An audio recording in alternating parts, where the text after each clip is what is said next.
how to fix and clear storage on Android phone. Hello guys, so all what you have to do is simple.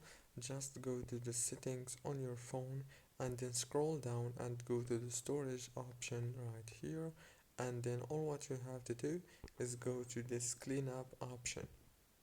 And after you go to cleanup, now all what you have to do is go to this option right here and click on cleanup, and then you will find some options right here on this page. After it get loading, let's wait a few seconds and we will see.